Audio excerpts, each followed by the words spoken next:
Hello. In this video, we're going to look at some basic statistics. First thing I want to talk about is some notation that we will use.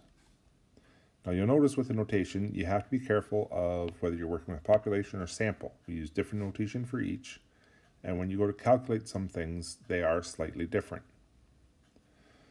For population mean, we use the Greek letter mu. For sample mean, we use what we call x bar. For population standard deviation, we use the Greek letter sigma. For sample standard deviation, we use the lowercase s. For sample or population size, we use the letter n. Sometimes you will see a capital N for population. The other symbol you will see is this symbol here, which means sum, or add them all up. Sometimes you will also see it a little fancier, depending on where you look, but we don't need to get that fancy in this course. All right, let's look at what we call measures of central tendency.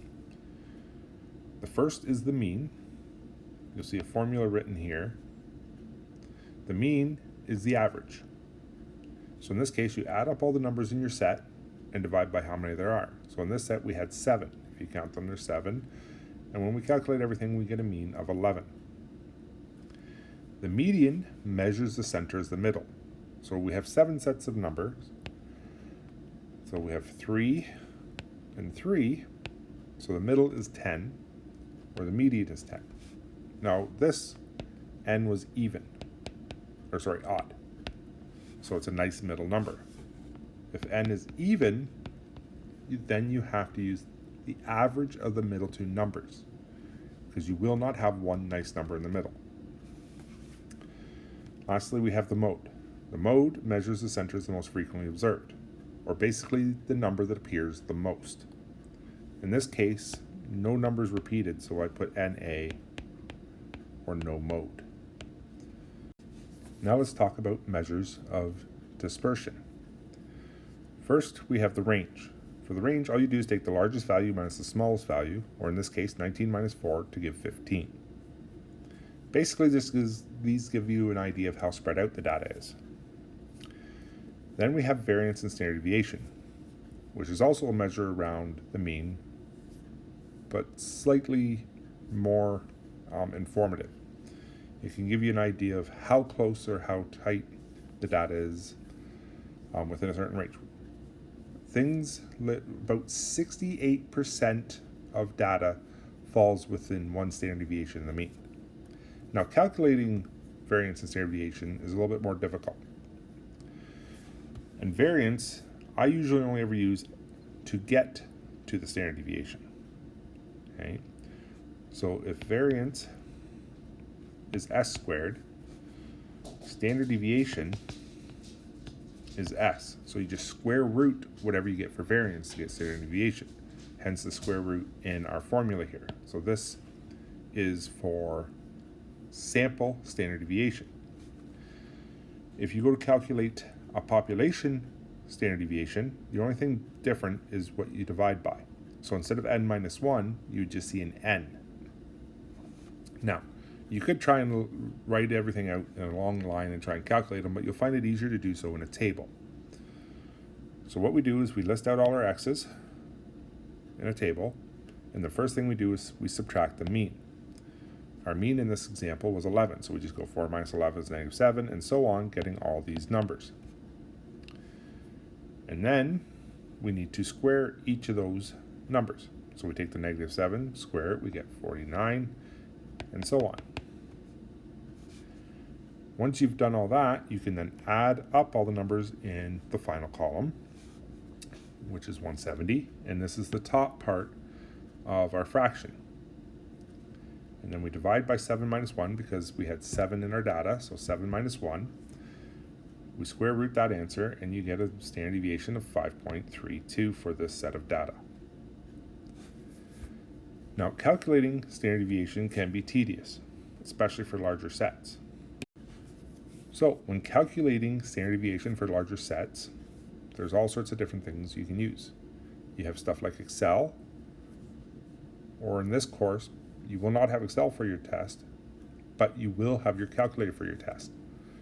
This is why we choose the Sharp calculator, because it's fairly easy to use to figure out your statistics. So if you go into your calculator and hit mode stat SD, you'll see a table that you can enter your data into the X column. From there, you press the on clear button. This only exits the data entry screen. It does not delete your data. Then if you press the alpha button and then the 8, and the reason we hit 8 is above it in green letters, you'll see the words STAT, stat. Okay, and then press 0, and this will give you the statistic values. On the screen, you will see n equals 7. You'll see an X bar with our mean, 11. You'll see an S. You'll see an S squared. You'll see a sigma squared. In this case, we're working with a sample, so we only worry about S. And if you hit the down arrow, you'll see even more values. You'll see a quartile listed. You'll see an X minimum value listed. You will see a median listed.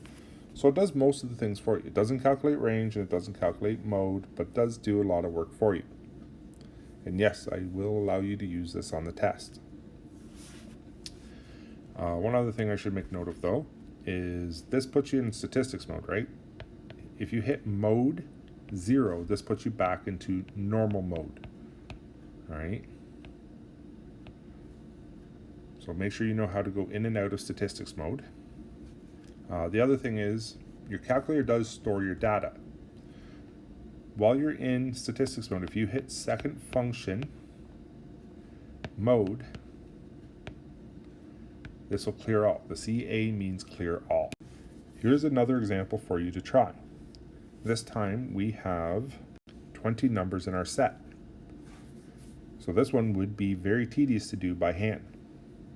So I encourage you to try and do this one with your calculator and see if you can get the same numbers as me.